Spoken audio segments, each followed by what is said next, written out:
everyone. Thanks for coming.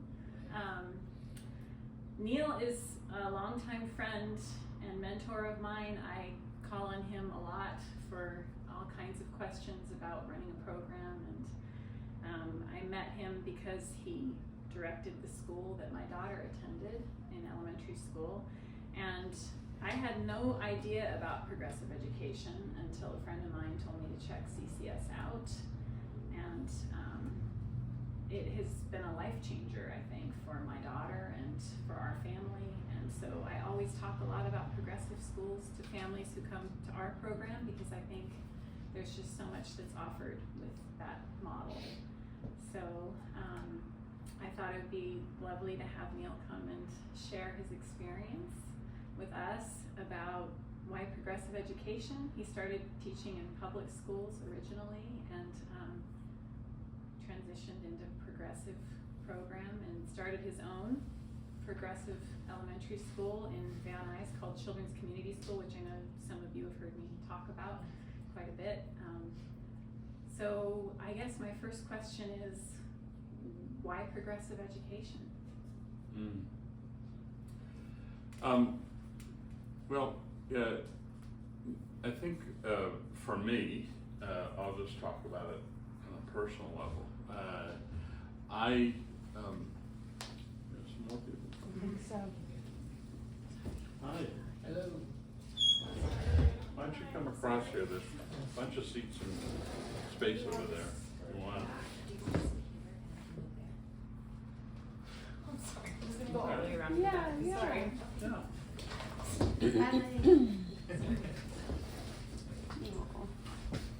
So the question was, why progressive education?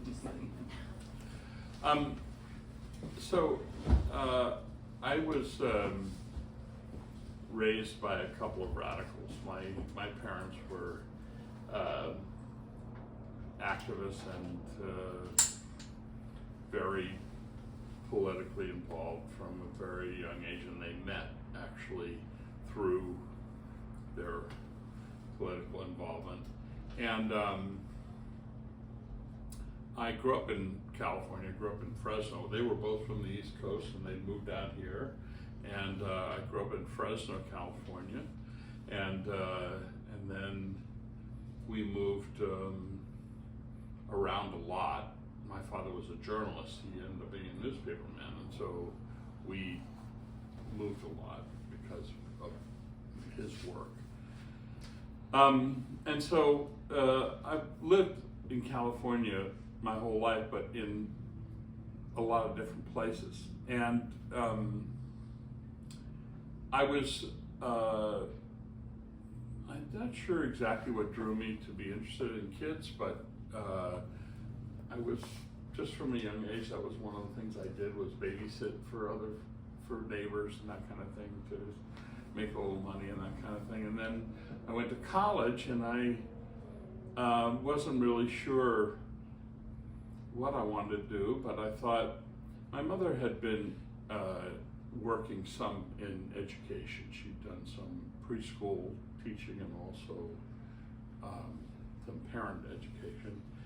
And so I thought, well, if I get a teaching credential, I could always get a job someplace, you know? And that was really the extent of it. It wasn't really any deeper than that, until I had this teacher in college, and Bernice Goldmark, I still remember her, and she was very interested in John Dewey, and began to talk. I had never really heard about him, and she began to talk about him, and that interested me in a way that I had never been interested before in education, because it, you know, John Dewey's idea was education for democracy, and so Dewey and Jane Addams and a number of progressive people at that time, the turn of the 20th century, late 1800s, early 1900s, became very concerned, because what was happening in this country was sort of an industrial revolution. And there were these huge factories being built, and people were working on assembly lines. And of course, what the business community wanted was for the schools to train those kids to be workers in those factories. And there was a really big push for education to be really vocational. And Dewey and Jane Addams and a number of progressives at that time were very concerned about this. They felt that democracy was at stake, something that we are talking about even now. But they felt that to be a citizen in a democracy required you to be educated, not to be trained to be a worker in a factory, and not to be taught how to read in order to fill out an application or whatever, but actually to be an educated person who thought critically, and they felt that the most critical aspect of a democracy was the participation of its citizens. And in order for people to participate, they had to be educated. That is to say, they had to understand something so that they could determine, first of all, how they felt about things, form an opinion, but also to understand what people were trying to convince them of. You know, whether it was a candidate making claims or, you know, something on the ballot, an initiative or whatever, that in order to vote and exercise your right as a citizen, being educated was really important. And that, in their minds, was involved, it really actually required an independence of thought, the ability to think independently and critically about what you were seeing, and to decide, this is true? Do I believe this? So these people felt so strongly about that they really began to write and speak about it. And there was quite this is, again, late 1800s, early 1900s, so more than 100 years ago, there was a real debate in this country about that. And Dewey particularly began to advocate for this in a way by actually forming schools. So he formed a progressive school at the University of Chicago, and then he did one actually at Columbia University in New York. And he formed these schools to say, this is how education should look. This is how children need to be educated. Not to teach them to follow rules, but to teach them how to think for themselves. And it was very threatening, of course, to many people, but that was really the beginning of progressive education. And that's, in a way, that's the answer. The answer to your question is democracy. Because an education system that is geared towards just, first is rigid and constrained and just teaching children to obey the rules, and that's the reward, that's what you get rewarded for, is actually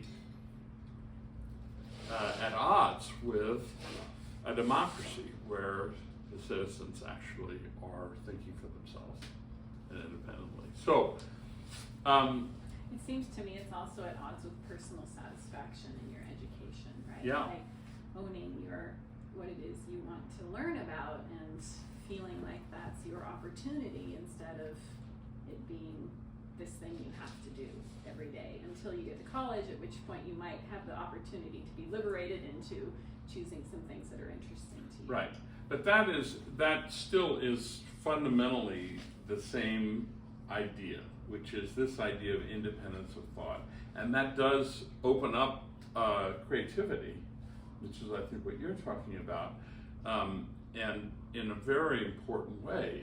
It provides the space and the opportunity for children to explore ideas that are their own, and instead of choosing between ideas that have been given to them by the adults.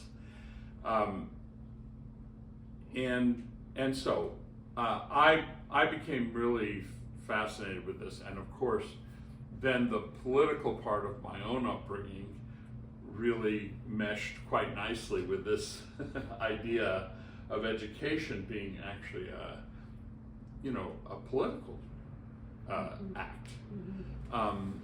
And that really sent me into education very enthusiastically. And so I actually, when I graduated, I started looking at public schools, because that's where I thought I really wanted to teach, is in public education. And I still believe, have my whole life, that public education is the foundation of a democracy. That without a good public education, for the very reasons that I was just talking about, without good public education, the democracy suffers, because we aren't taught to think for ourselves and think independently and to think critically, to question. Wasn't there a time authority. when Dewey influenced the public education system more than it is Oh. so now? The public education system in the United States became very progressive for a period of time, and in the 30s and 40s, Dewey was being invited to all these public school districts, public school districts, to consult,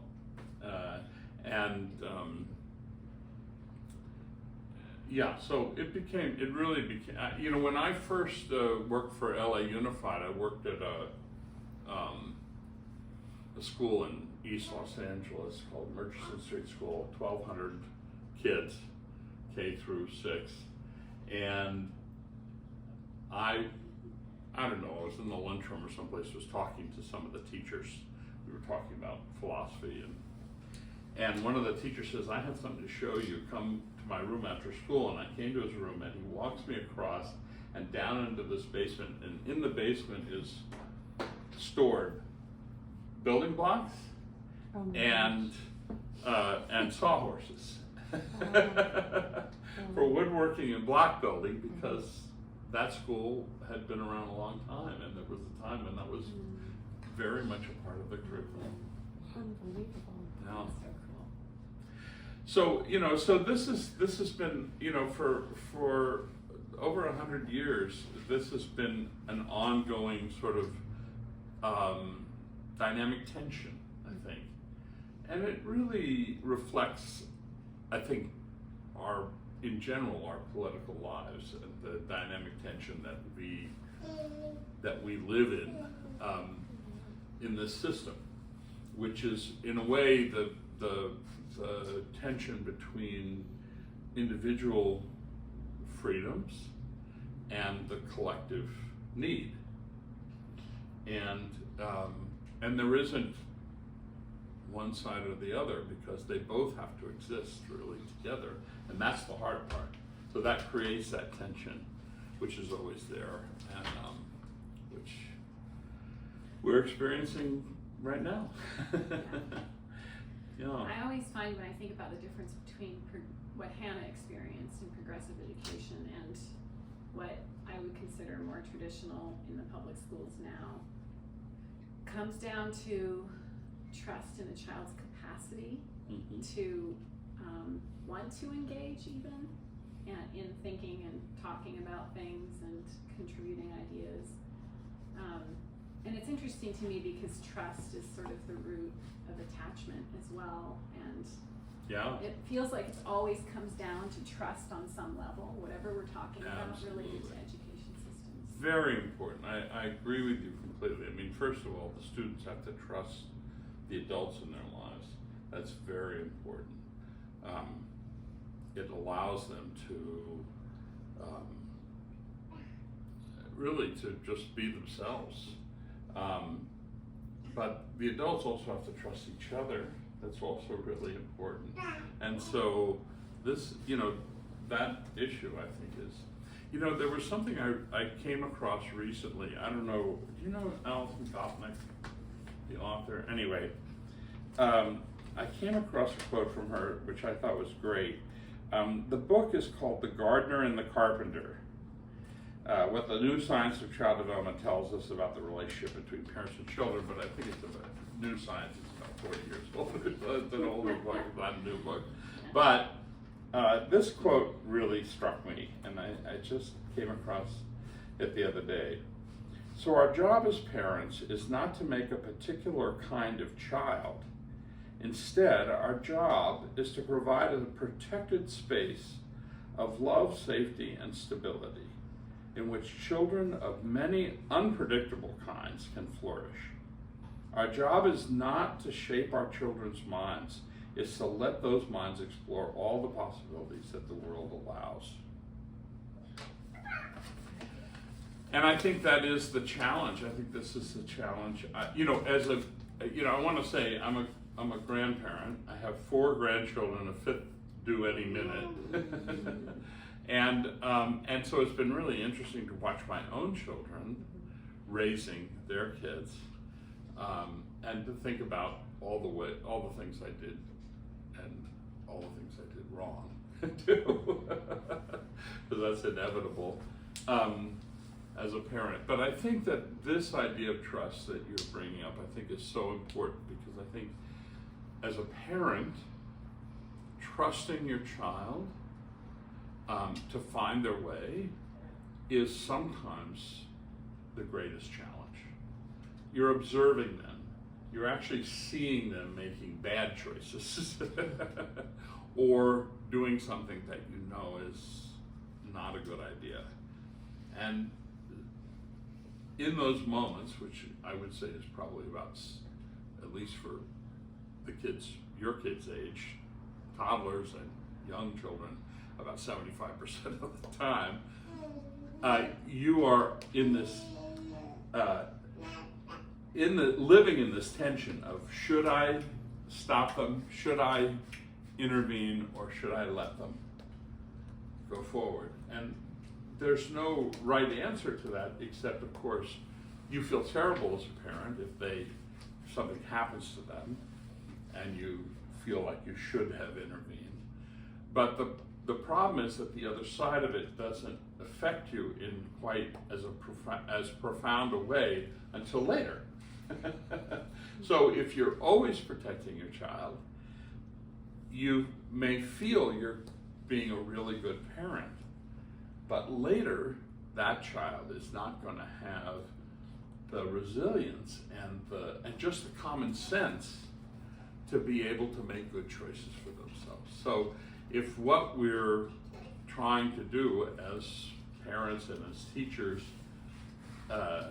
is to raise children who make good choices for themselves, there's some risk involved. They need to have some experiences making choices for themselves. Exactly. Yeah. Yeah, exactly. And so there's going to be some times when the children are doing things that make you very nervous, and you have to make that call to say, I'm going to let this happen because I think they can do it. And that's the trust that you have. So that, of course, that internal dialogue never goes away either. Exactly. Never goes away. Never goes away. And when I'm talking now in my mind, what I'm thinking about is physical safety, of course. And with young children, that is more often than not what you're dealing with. But really, it's not just physical safety. It's also their ability to solve a problem. So when you see a child in conflict with another child, let's say for instance, there's a real temptation, and I still have, after all these years, there's this impulse to step in and solve it. Partially because really it's just hard for us to see children in pain or unhappy or angry. I mean, you see kids ramping up and getting really upset, and you don't want that to happen. Your first impulse is to stop that. That's the first thing. But the other thing is because you can kind of see the solution, or you feel as an adult you can see it. And so you want to share that. You feel like you're just teaching them something. Let me show you how to solve this problem. But the problem is that if we're always solving it for the children, then they are never learning. First of all, they're never learning how to solve it for themselves. But second of all, they're never developing the self-confidence to know what to do when they don't know what to do. And that is critical. That is critical. A psychologist one time told me that she had given a talk with admissions directors at colleges, and at lunch they were talking, and they started talking about the teacups and the Krispies, and she said, "What are you guys talking about?" And they sort of laughed. They said, "Oh, that's those are terms that we use." So the kids come to us, these high school graduates come to us, and we talk about the teacups and the Krispies. So the teacups are the kids who have been protected, so protected their whole lives, and they never really encountered a crisis or a serious challenge. And the first time that they encounter that, when they come to college, they fall apart. Because they just have no resources. They have nothing to draw on, no resilience, we sometimes use that term, to be able to take care of themselves. And the Krispies are the kids whose parents decided when they were born where they were going to go to college, and have basically been grooming them to get into the college of their choice. And so everything, most of the major decisions have been based on, well, in order to get in, you have to, we want this on your resume, we want this on your college application. And those kids, because the focus has been on getting into a good college, when they get there, they're done. They're Krispies, they're burnt out. They've had it. They've spent their whole childhood to get here, and they got there. And now they're done. And they have no interest in college. Those are the kids that party hard and never show up at class. They're excellent students. I mean, they're, bright kids and everything. But this was the goal, and so they're done. Anyway, it's just the nature of the long view about parenting. And so sometimes when you're in that terrible and very uncomfortable moment where you are trying to hold yourself back from intervening, sometimes it's two friends who are fighting, or siblings, of course. I used to say my rule with siblings was no blood, no foul. Basically, to try to stay out of those sibling conflicts as much as possible. And it's impossible. I mean, it's impossible. But anyway. So to me, this gets back to this trust question that you were raising. And this is, I think, is it my life or is it yours, right? Right. Can you talk a little bit about what progressive elementary education, like early elementary education, looks like? How is it different from what you might find at a traditional public program? Yeah, so, progressive, we're going to say progressive with a small p, because a lot of schools, I've seen the pendulum swing back and forth. So there have been times where we were the only it seemed like we were the only progressive school in the country. I mean, nobody was saying they were progressive, even if they were doing things very similar to what we were doing. That just wasn't a good word to use. And then there have been other times where everybody claimed to be progressive, where they would, and so, when you're looking at schools, that's sort of,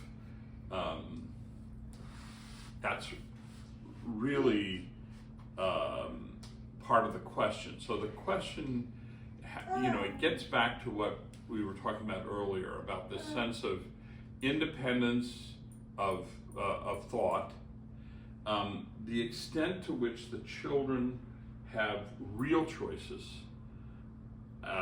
in the classroom about what they're studying. And of course, if it's a textbook-laden curriculum, the choices are going to be limited. If the teacher has a textbook that they're supposed to get through, then they have to get through it. And so a good teacher will find all kinds of ways of sort of expanding that and making it more interesting, but in the end, that's the path. So one of the things you'll see in the most progressive schools is very few or no textbooks. That puts a lot of pressure on the teacher, because a teacher who has a teacher's edition that says it's the 7th day or the 27th day of school and this is what you're supposed to be doing, that gives you a lot of security. When you don't have that, when you actually are, when the curriculum is really arising from the children's interests, then what happens is you don't know where you are. You never know where you are. It's very difficult.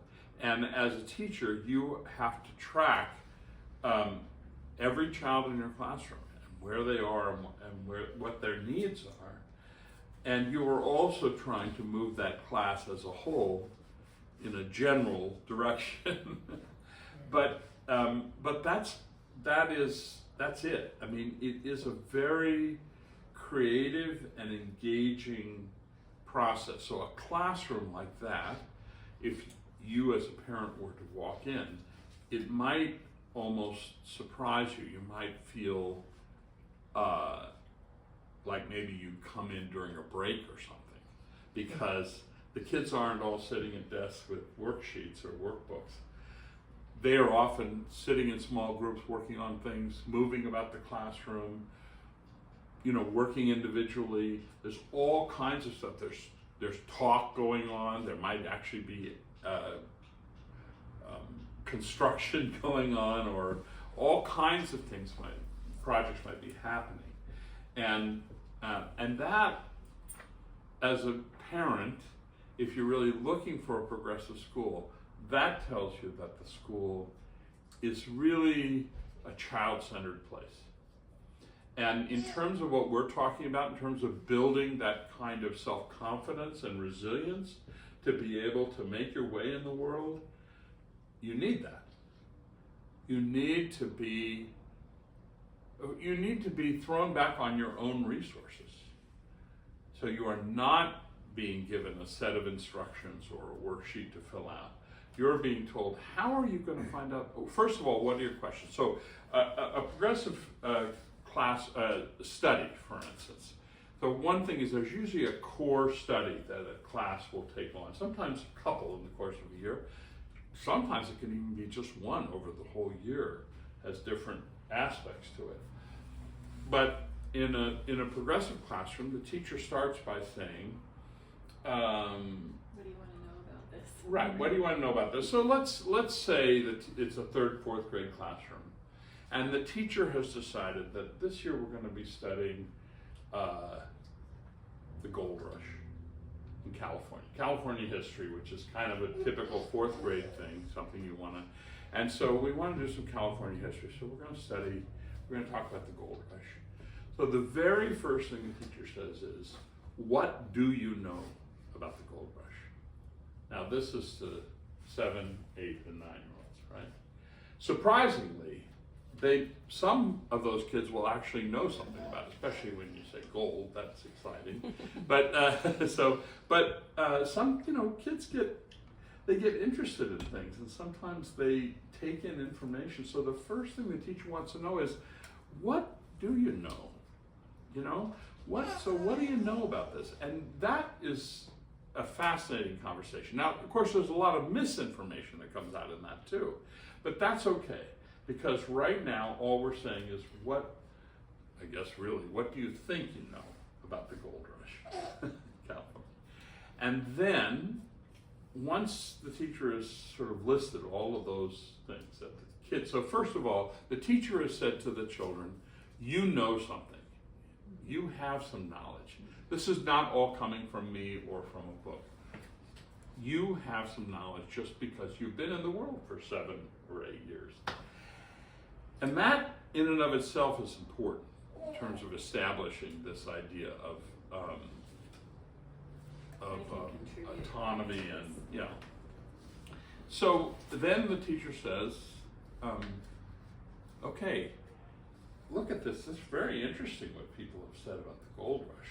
Very interesting. What do you want to know? So maybe there's been some arguments in this process. Maybe somebody said, whatever, they got the gold from the ocean or something, or it was, and so then somebody else says, no, that's not true. That's not, And so, all right, good. So there's a question. We want to know this. So now there's a list of questions. What would you like to know about the gold rush? And that list of questions can be extremely long. But what it says is, this is really going to be our study. I'm going to answer your questions. You're not going to answer my questions. We together are going to do a study that will answer your questions. And if you think about science, math, or history, or anything, that's at the college level, at the graduate level, that's exactly what you do. You're expected to generate some questions and then try to find out about it. And so, so it's a very important exercise, really important for the kids, and also because the questions that they then list are theirs, their interest and motivation is high. And I've seen this, over 40 some odd years of teaching. It really is so. The kids really are interested. They're kind of revved up because their question is up there on that list, and now they get to find out the answer. And then it's up to the teacher, which is sometimes quite stressful, to find the resources, because of course the teacher, even if they've never taught the gold rush before, they've anticipated, some of the questions. They know, and they found resources that are appropriate for the age level. The teacher also knows the different sort of reading levels and just comprehension in the class, and there's going to be a variety. It's all different. Every kid is going to be different that way. So the teacher, a progressive teacher, is also thinking about what resources do I need for that kid and for this kid, and what kinds of things do I need available in the classroom. So that's the first thing. It really necessitates a relationship with your students that's very different, right? You actually have to know your students. Yes. And I think that's where the best learning happens, right? Because it's through those relationships that kids feel seen and heard and understood and interested in and all that stuff, which is what makes it lovely to be in a space like that. Yeah. Right? Absolutely. People care about me. Right. They care about what I think. Right. But also, I think the fact that my friend Martha is so good at math doesn't mean that I'm bad at So that's another, that sort of That segues is- into the grading piece, right? Yeah. Grading and testing is not something you typically see No. in the actual purely progressive programs. Well, you don't want to set up a competitive environment within the classroom. You want children to feel that they can explore and pursue their education to the best of their ability, and that they're not going to be constantly compared to somebody else. Right. Maybe to themselves sometimes within the progress that they're making. right? Absolutely.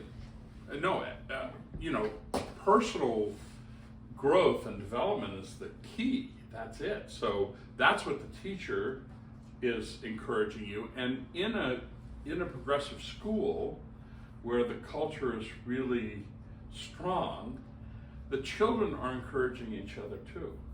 They don't feel in competition. I'm not saying that Susan doesn't know that Martha is really good at math. Of course she does. She knows she's better than I am. But instead of that being a problem, either I hate Martha because she's always getting the answer, or the teacher likes her best, or she gets all the awards, the gold stars, whatever. Instead, it's, oh, I can't figure this out. Martha, can you help me with this? What a different dynamic. But that is, in fact, I mean, just circling back for a minute to this whole idea of education for democracy, that's where it is. The idea is we all have strengths, we all have things to offer. And in a classroom in which the children aren't being pitted against each other, aren't competing all the time with each other, you can seek out another student's help. And in fact, You're encouraged to do so. and in fact, you're encouraged to do so. And in fact, I'll tell you a story. When I was teaching at Westland, actually, and I had a student who graduated. I was teaching them 4th, 5th grade. A couple of years after he left my classroom, well, 2 years later, he went to middle school. And his mom told me the story, which is that they had a pop quiz in his, I don't know what class it was, but there was a pop quiz in one of his classes, right, in middle school. And so he finished his quiz, and then he got up and went over to help his friend. At which point, the teacher took both their tests and said, yeah, you're out, that's, and that was a lesson. He had to learn that, But that's the value that, of course, had been really inculcated in him in that progressive environment. Yeah. I would say there's probably quite the variation. We're having an elementary school night here with what I consider more progressive than the traditional public school. And CCS will be here for that. Good. Westland is supposed to be here for that. Great. Citizens of the World has a couple of sites in the valley Great. now, so one of their sites is going to come. Our community school is going to be here, and then Valley Charter is also going to be excellent. here. And then Kirk of the Valley, which I don't know if you're familiar with them, but they're not really progressive. But I know at the Kirk same of the Valley, time, yeah. they're a little more like project centered and a little bit less. Yeah, I mean, I don't really know where any of these schools are Yeah. anymore. I've been, this is my 4th year of retirement. Right, right. So I'm kind of out of circulation that way. I don't really know what's going on. But other in than classes. CCS and Westland, I guess probably none of those programs would be not testing and not grading, because that's part They of the don't have public the system. yeah, right? they don't You have the to. freedom to do that. Yeah. They don't have and so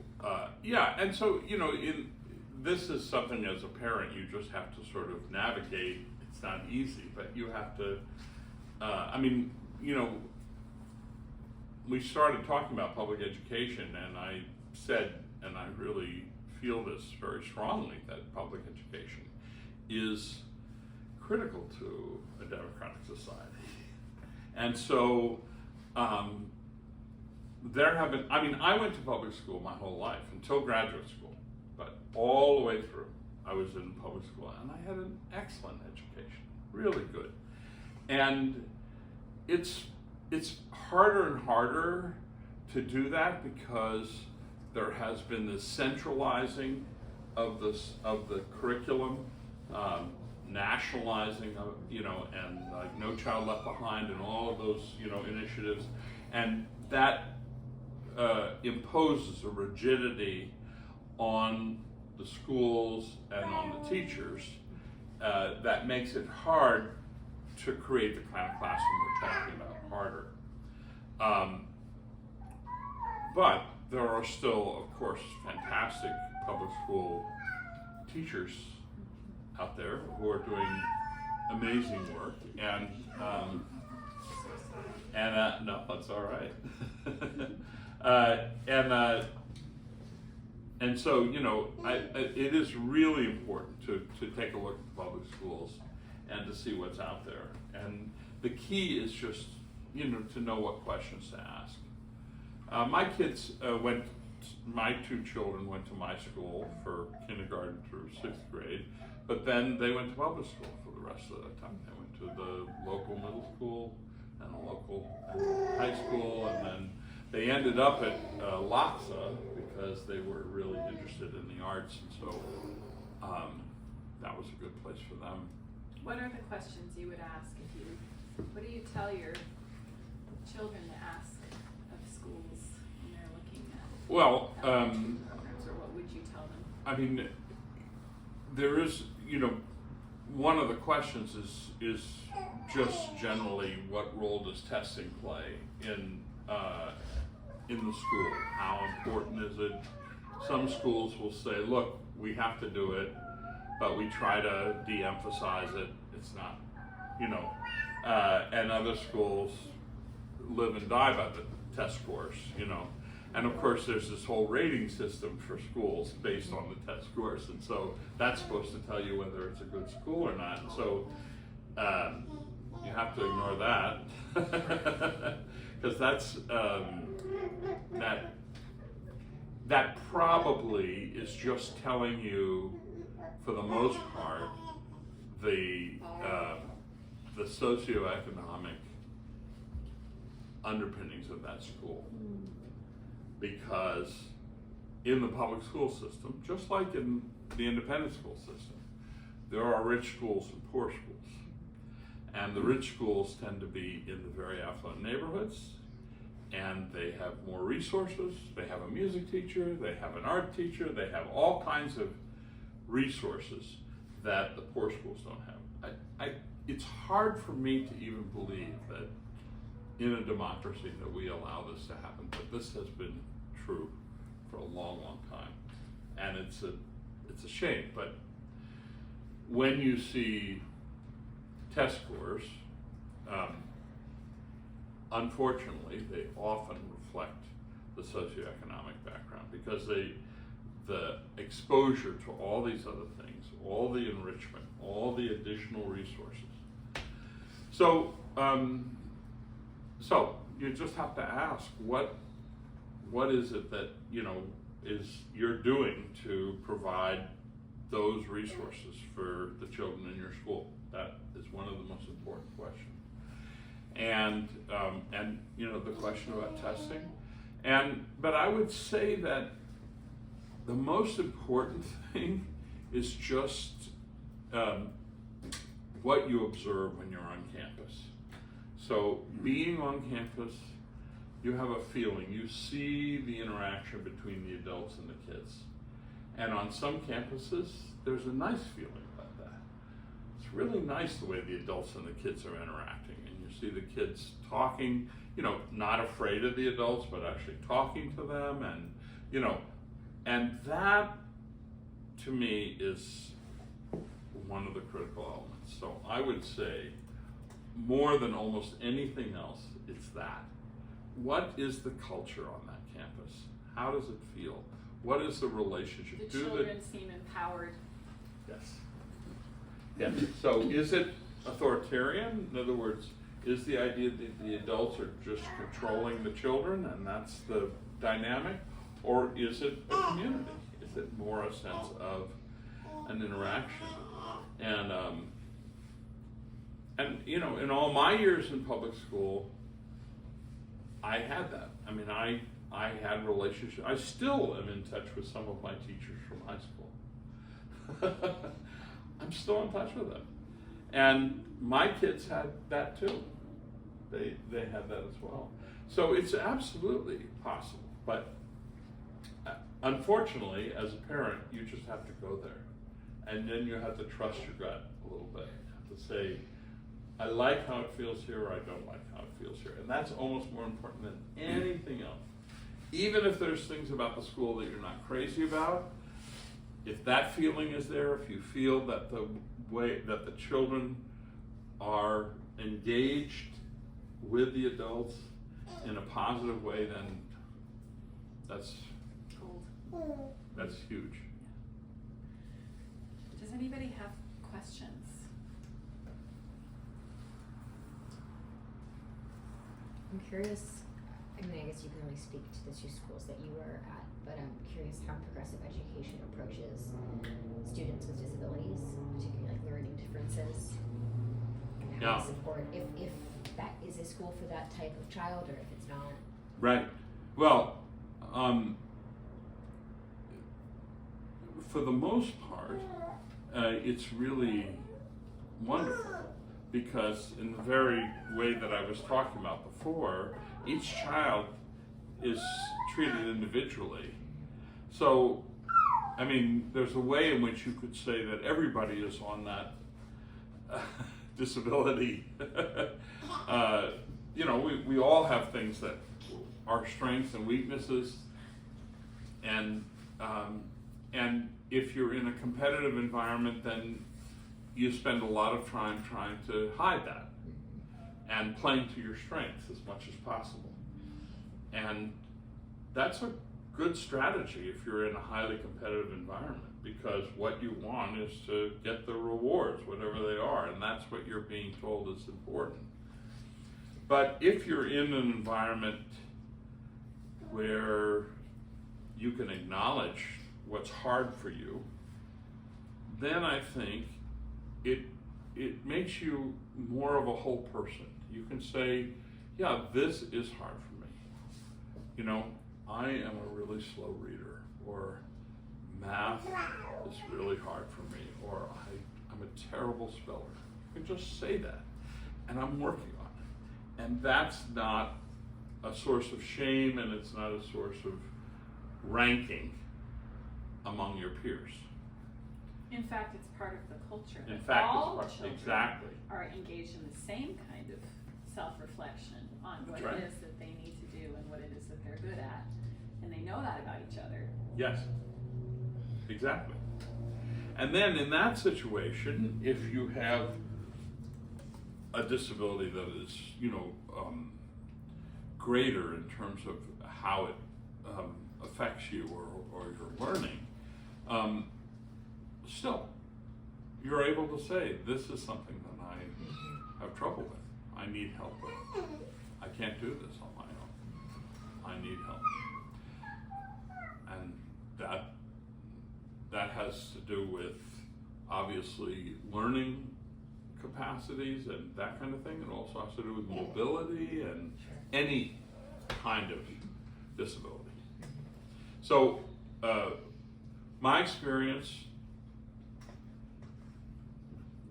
in seeing children with disabilities, identified disabilities, going through the school and then going on, was that it was the best possible thing. And even kids who had to leave us and go to a special education school, those parents said to me, when we started at that school, most of the parents and most of the kids were dealing with the damage that had been done before. They were just trying to reclaim their self-esteem. And our kid was fine. They were just ready to work. And so it is this very, I mean, look, this is a fundamental difference in how we talk about raising children. Fundamental. This is the difference between your child being able to enter the world on their own terms and find their way or not. I really mean that. I think this is, and so to me, that you know, obviously I'm very passionate about this. I've done it my whole life, but I feel that this is really critical. That, and again, I'm not talking about purity here. I'm not talking about the school that does everything right. But I am talking about, as a parent, that you are just engaged with the school, finding the teacher that you think will connect with your child in that positive way, finding the school, the community that is going to be supportive. I think the only exception is in spite of the education that I encountered, I was able to go out in the world Right. and find my way. Absolutely. But it wasn't because my education supported me in any way. Right. It was Yeah. because my family might have supported me, or because there were Exactly. other things that I was doing that I had my focus and attention on, that I was Absolutely. being nurtured by, but it wasn't the school that I was in. The school That's was right. a chore. The school was a, you know.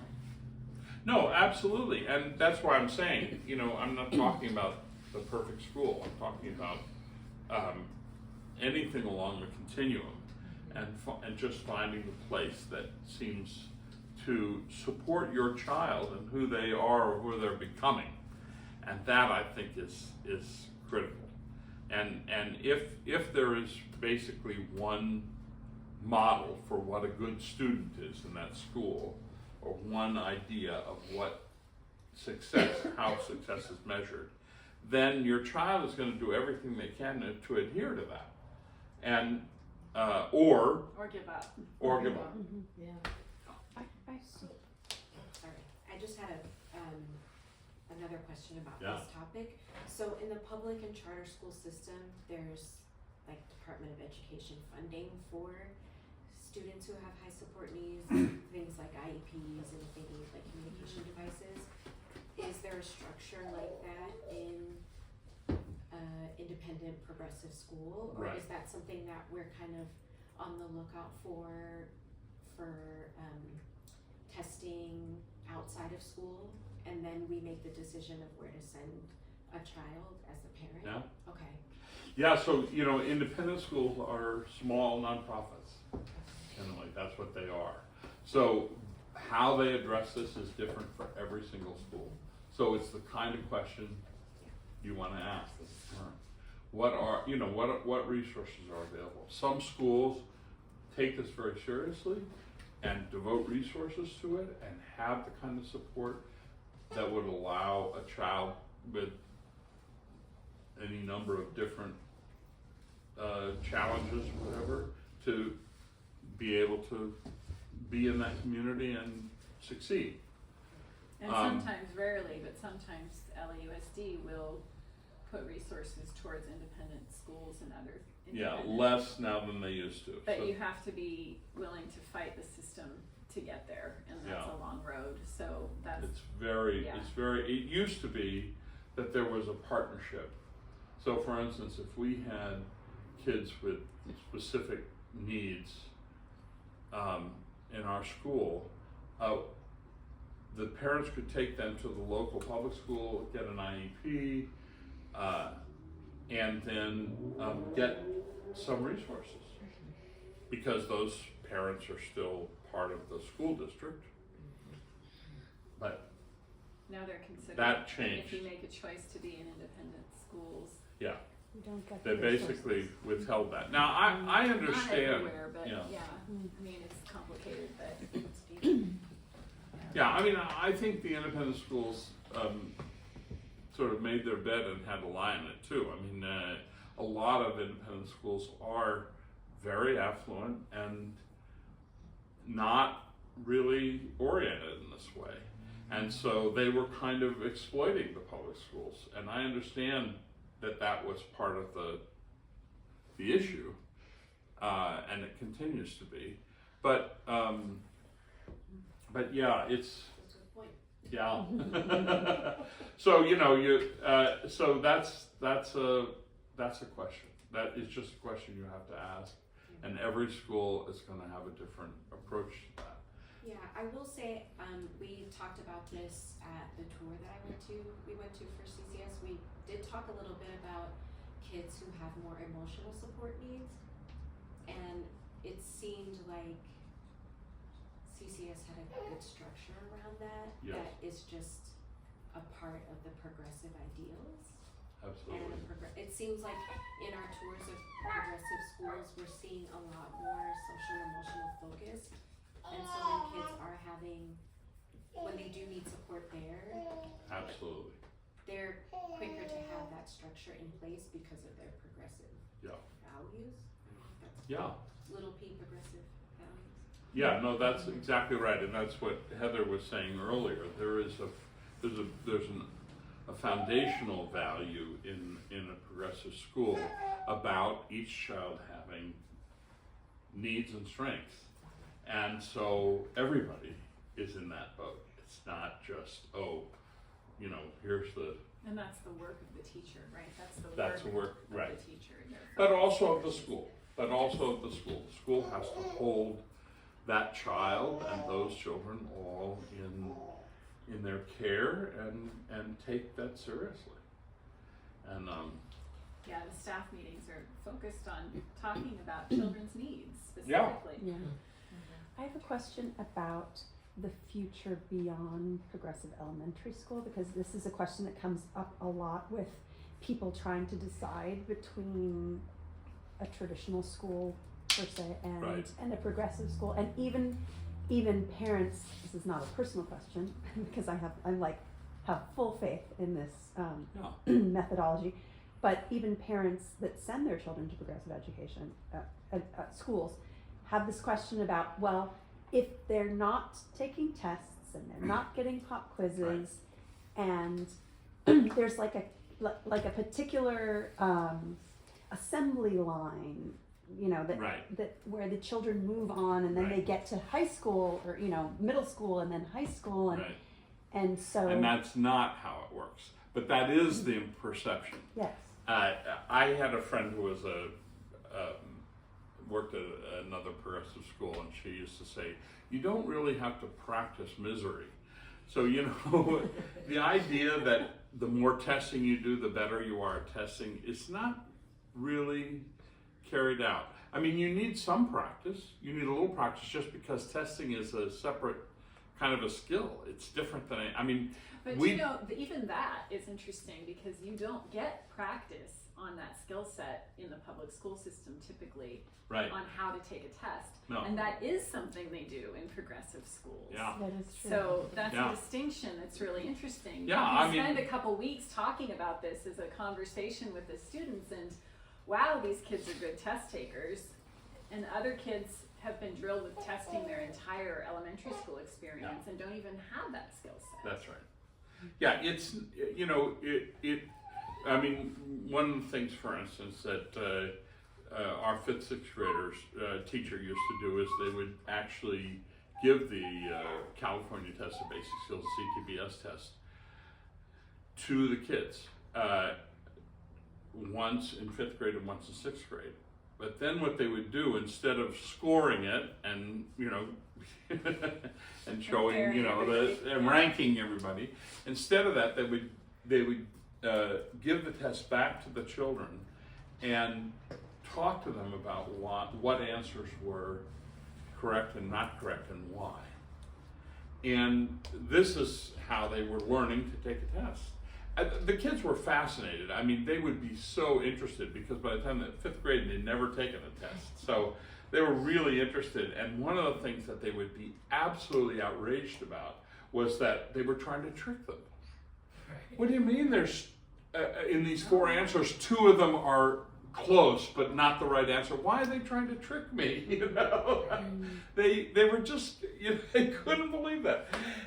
But it's just like, so you have to understand, this is what's going on. And when you sit down to take a test, here's what you're going to encounter. But you don't have to do that for 7 years and you don't have to put kids under duress in fact, they don't learn good skills that way.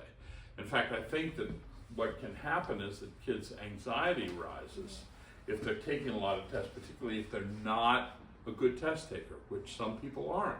Some people are really good at test taking, and some people are not so good at it.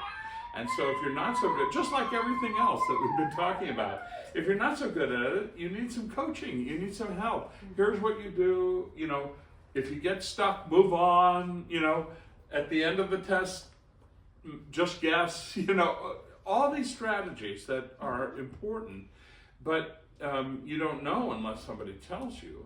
But also because if you are just taking this test and you know that this is going to be how you're ranked in your class or in the school, and you're not a great test taker, then from the beginning your heart sinks. I mean, you know, you just feel, I mean, we've all had that feeling at something that we're going to be asked to do. I remember in middle school we always had to run the mile.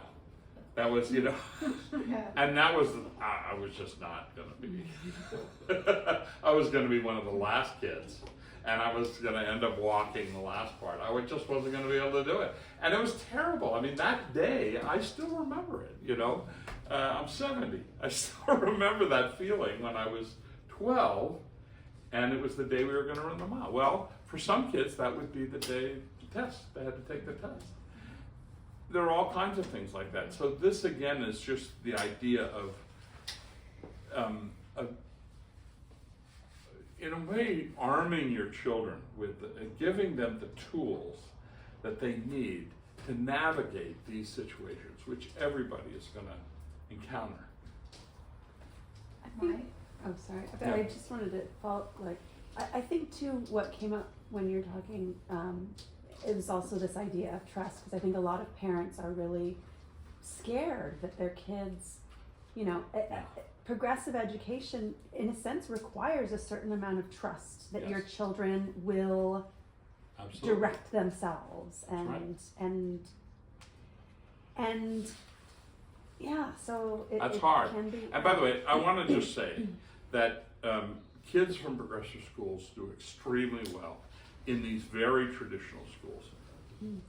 There were many of our kids. It doesn't mean it's not a stressful transition for them. Right. Of course, But that's transitioning to middle school, generally speaking, is stressful for any child because it's middle school and Of course. there's all Oh. kinds of stuff going on with. Well, we've said this is cultural. Yeah. You know, not all cultures have this middle school thing where you go from the self-contained classroom, you know, at 11 or 12 into a school with, you know, 1,000 kids and lockers and 5 different teachers. Not every culture does that. Our culture, we've just decided this is sort of a rite of passage. This is the age to do this. It's a rite of, I mean, you know, there was a, you know, I guess, you know, some cultures used to send their kids on vision quests where they had to go out by themselves for, you know, and you know, this is our, you know, version of that. Some, I don't know why. I don't know why we do this to kids. Is Topanga Mountain School still going strong? Do you know? I don't know. Because there's a middle my friend's school. child's there. He loves it. Yeah, there's a He said middle school. middle that- school I is wanna fun. go there. Yeah. We're on the Yeah. list. Good on the list. You'll get on the list. I want to go there, so I'm like super Yeah. excited. Camping and hiking and all the things. Yeah. Yeah. Yeah, I mean, I think that, and you were mentioning this. I think even, I mean, it's true for elementary school kids and for middle school kids and for high school kids, which is that getting them out into the world is so important. It's such an important part of their education. If they're going to be in the world, they need to get out into the world, and so you know And so that community trips is another piece that you very important. did at CCS and still do at CCS, right? And trips away from parents. We're going off to Washington D.C. Yeah. for a week. Yeah. What? What age? Not when they're in kindergarten. No, no. Fifth and The sixth fifth and sixth grade. grade. The fifth, sixth grade. Or Yeah. Hawaii, or you know something related to the study that they're Yeah. working We'll be on. sneaking up behind I them know, to like, Hawaii. study Just hall. Camping. Well, for if you're a parent, you can 3 go, nights. Yeah. but And chaperone. we don't want to take too many parents because the idea is for them to actually. But yes, but field trips. The idea of field work, if you think about it that way, the kind of research that you would do if you were a biologist or anthropologists or whatever. That's the kind of work we're doing at children. So field trips for us aren't recreational. They are really part of the study. So the teacher plans these trips because the kids have been working on something, and now they go out and they get questions answered. This is a chance for us to observe this or to see this. And the kids take notebooks with them, and they're writing notes, and the idea is it's a learning opportunity, and then they come back and they take that information, and that's part of their research, part of the work that they do. So, I just wanted to say something. Can I ask a question? Because Yeah. You talk about progressive schools, independent schools, and you're discussing the public versus these other options. And we've talked about this before in LA. It seems like there's the private route or the public route, and the shorthand among parents, anybody in the entertainment industry knows this a little bit, is like, oh, public, that's like sending your kid to the gulag, and private is the one that, whatever your particular private is the Right, the option everyone would opt into. So I'm asking, because you mentioned some charters here, and I know that there are public charters and private charter, or just private schools. But I'm trying to get a sense of how these schools break down. Yeah, so first of all, I really appreciate you asking that question, because this is a very elitist attitude that people have about public schools. And that's why Heather is inviting these public schools to come here to talk to you guys. It's why we always really promoted public school as an option. And so it's hard, because as we were talking, there's a political aspect to this that has made it much harder for the public schools, for the wonderful teachers in public education to do their job. But there are very good public schools. I guess that. And so let me just also say to you that a charter school is a public school. So it's publicly funded. You don't pay tuition.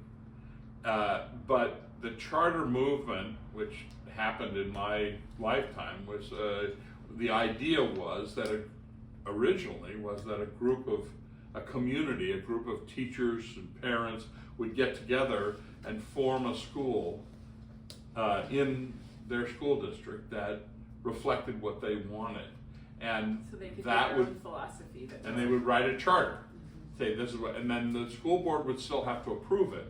But if they got approved, then they would be given the building and the resources, and they could have the problem. There were two problems. One was that charter schools, the way that the law was written, the charter schools were drawing resources from the other schools.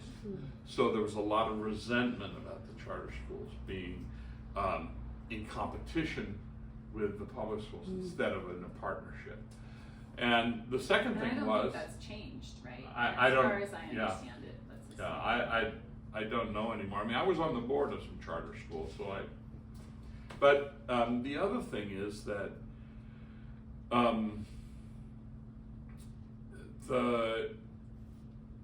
I forgot Sorry. what I was going to say. The charter schools are, I'm sorry, I just lost my train Charter of thought. school is a public school. It is a where you public school. stopped. Yeah. And maybe You said there are two problems. there's One was- two problems. Yeah, there's two problems. One is the funding and Right. and that was where you. And the other problem, Access? I just can't, I'll think of it.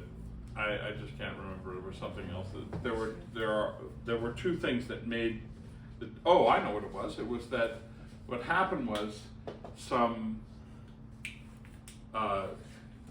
very clever business people decided they could make money on charter schools. And very early in the charter school movement, these people set up for-profit corporations and started strings of charter schools. There were some real Big scandals. bad stuff that Yeah. happened. I mean, just stealing, basically public funds. But you know, you've heard of Green Dot probably, and there's a few of these that are still around. Some of them didn't last, but that's a for-profit situation, and so the motivation and the school, obviously they have to be successful in some way, which is test scores almost always, but you know, their reason for being is for profit, not for the education. And so that, you know, that was another huge problem, and it really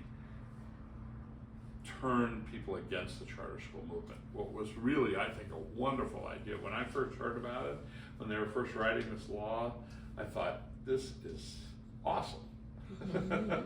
This is so cool. And I really thought about starting a charter school, because that to me was sort of the best of both worlds. It's like having a community and a culture that you had some control over. So But I guess to follow up on it, because we're trying to get our head around local school options, and you know, Yeah. Topanga sounds great. Topanga at 8 a.m. on a Monday sounds like a nightmare. Yeah. So, so there's practicality about, you know, I guess my question is, as a parent, how much influence do you see parents having in the current, you know, the schools that we're talking about? Do you feel like there's more political pushback against implementing these progressive ideas in classes? Obviously, a progressive, privately run school can run itself according to those rules, but you're talking about, I guess my question goes to, like, are there public teachers who are able to implement these ideas in public classrooms while they still have these non-charter or charter, you know? well, what I would say is that it's different for every school. I mean, in general, it's harder in the public sector. It's more difficult because the controls are in place and they are universals. You know, in other words, the curriculum statewide and across and nationally, a lot of that is dictated. So you have. Are there schools in LA, in the Valley, that you think do a better job with these principles? Well, the charters that Yeah.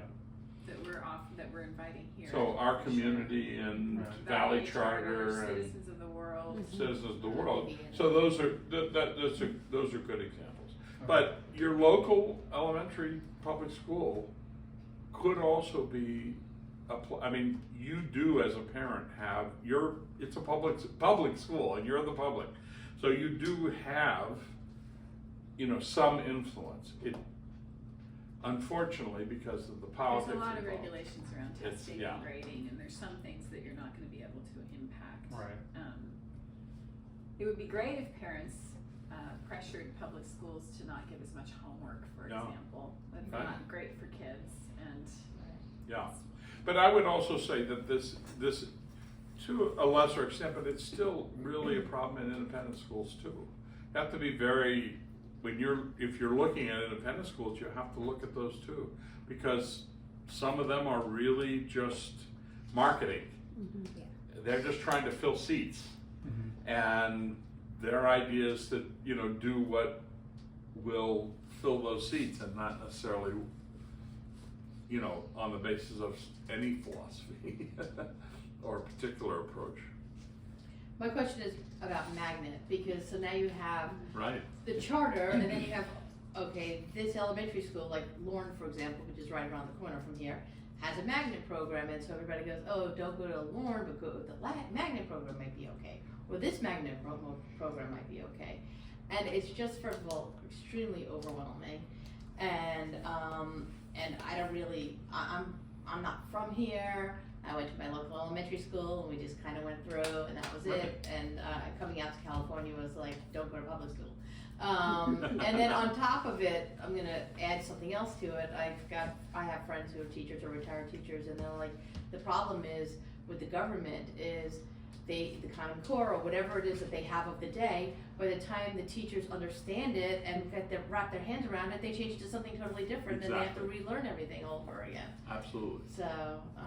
No, that is really a problem. Yeah. It's true. But you know, The magnet schools can also be wonderful, and sometimes they're smaller because they're sometimes within another school, but that, in the end, I think what determines that is the faculty, the teachers, and the leader, whoever is leading that, whether it's a charter or the principal of your just local I elementary would school. get really specific about asking questions around workload and Yeah. Like what makes a testing magnet stuff. program and what makes a kid eligible for a magnet program? It's a lottery system. I have from what somebody know. you can talk to about that. There's a representative that I know in LAUSD who, her job is to talk to parents about the different magnet options, so I can give you her contact information. The idea of the magnet was, and that's why it's called a magnet, was to draw the kids who were interested in a specific topic or a particular area. So you have an arts magnet or a math magnet, or and so that was the magnet school idea. And so the charter school is something that is formed by, well, ideally by teachers and parents, or maybe by a company. Yeah, it's all just so overwhelming that it's just easier I to know. go private. I mean, that's what I almost feel like I can't even like. But I'm telling you, Wrap my hands around if you trust yourself a little bit on this, and you put yourself on campus and walk around, you will get a sense of, if they allow you to, I guess some may not, but if you really want to be in some classrooms and you want to meet the principal or the director or whatever, I mean, those are all things that can help you. Yeah, let us know if you guys do that, like what schools are actually allowing it, because I'm curious about that myself. Yeah. Heather, you had a question? I was gonna say about this topic, I watched a video that kind of broke down how to think about the different schools. So I'm just wondering if you think this is on track. The independent schools, what we would probably have called private schools back in our day, are independent front to back, meaning independent in their choice of curriculum and also independent of their funding and how they receive their funding. The charter schools, like you said, are parents or a business that get together and they write a charter, like their application, to the state saying we want to teach either in this different-ish way or add something that you don't offer in public school, but we will also be accountable to the standards of the Department of Ed. And so give us this money so that we can try this groovy new stuff and hopefully give you the results you want. The magnet schools are a mix of like aptitude and lottery, in the sense that a magnet is a public funded school that is looking for kids who have an aptitude in STEAM, or there's the communications magnet. And they still have to do a lottery, but it's not until they've met the standards for aptitude in the magnets emphasis. Would you say that that's? I think some magnets are able to just do lottery, and other magnets there's testing involved to get into the I think magnet. that's more elementary, is just I lottery. think, yeah, I and can't I imagine testing they a don't winner. for high school magnets, I know Yeah. how An to arts magnet. but I think it's like a mix of you It's have derivative. to test, and then if everybody who's in the applicant pool has tested in, then they have to, depending on the Right. size, still do a lottery, but you can't enter the lottery until you've proved aptitude in the subject that this Right. magnet does, Yeah. which is Yeah. kind of different. Another talking about that on the side, so, just through a work project I was working on, came to know a lot of the teachers in UTLA and how they push back against a lot of these issues. And that's kind of the LAUSD Teachers Union. It also represents teachers and charters, including Citizens of the World. I just read that tonight because I was curious. I didn't know So they would be part of the union. yeah, They just and unionized recently. I would say that, at school sites where I've seen them fight the hardest against a unionizing effort, both in LA where I live, in Chicago where I also worked, studied, it does seem like those administrations are more hostile to parental input as well. There's more political nonsense going on behind the scenes, whereas the schools that I think have a more genuine education mission are a little, they might resist it for one reason or another, but eventually will not be as confrontational. So to me, whether or not it's a unionized school doesn't seem to be the only measure, but I think to me, Citizens of the World sounds a lot more attractive knowing that they're not still fighting their teachers. I think if you feel like the administration and the teachers are not able to work together on, compensation and, standardized testing limits or a lot, also class size has been a major issue. It is an issue. And so, it's, I think when, to Jennifer's point, when we look at it private, I would say, because I know, I started researching this as like a future parent well before we had Jack, and I was curious about like why the choice this year were so, quote unquote lousy. Great schools was debunked quickly by all the academics that I read, and say, oh, don't pay attention to that as much. But then it became really hard to know, and you said tonight a lot of the things that I took as shorthand. It's like, do they have an arts program? Is there a pool for a swim team? They probably have funding to support certain things. When you look at why certain schools have funds and why others don't, more in the public system and the private, they said the PTAs tend to be the difference maker in funding. So if there's a wealthy PTA or a wealthy PTA structure, Right. There were certain PTAs that were in low-income neighborhoods that were primarily funded through other grassroots giving. But they said that's why you're seeing like, the Silver Lake Public School has these great test scores, and the one at Pacoima is struggling. So again, it's the advice I was given by people in this space was like, go actually see the school before you make your choice. Read the vibe, read the environment, use your own judgment, and don't just base it exclusively on the Yelpification of the rating system. Very, very important. And I just want to add one more thing, which is that in general, progressive independent schools are very committed to economic diversity. And so they provide a fair amount of financial aid. Now, some schools more than others, and some of that, but it is really important to ask about that too. So if, the independent schools, some of them don't care so much about that. But I would say that most of the progressive independent schools, they really want economic diversity, they want all kinds of diversity. But I think the economic diversity is the biggest challenge for an independent school because it costs a lot of money to go. And so don't be afraid to ask about that. Even if you consider yourself, middle class or even upper middle class, don't be afraid to ask, because sometimes you need a lot of help and sometimes you just need a little bit of help. But whatever you need, you should ask about it. Yeah.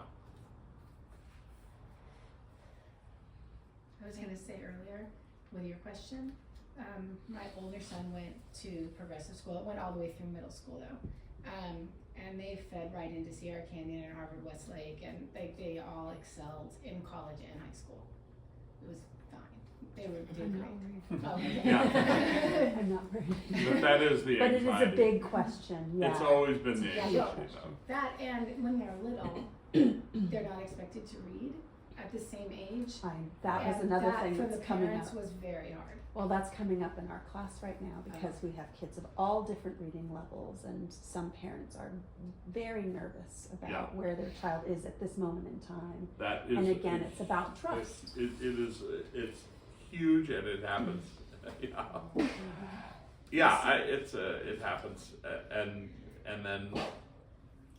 and then for the most part, everybody learns to read. And most of them love it. Yes, that's. Yes, Do more exactly. of it, much more of it in their Exactly. counterparts and the more traditional And that is schools where really they an were forced important to part do of it. That's a very important part of it. Yeah. And this is, I think this is true about learning in general.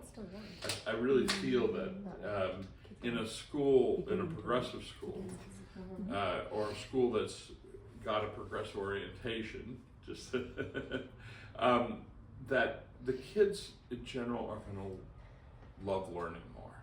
It's just it's a place where they're actually going to like being a student, like going to school, because it's a place where they're actually finding out things. I mean, kids are curious. You know, you all know this. Your parents of young children. Kids are sometimes annoyingly curious. my 3-year-old, one of my 3-year-old grandchildren, you know, to almost everything she says why, Yeah. and she just won't stop. But the truth is, she wants to know. She is actually interested. She's not just pulling my chain. I mean, she wants to know. Yeah. Thank you, Neal. All right. Thank you so Thank much. you. Oh, thank you. This was a pleasure. It's great to have you. Thank you. Yeah.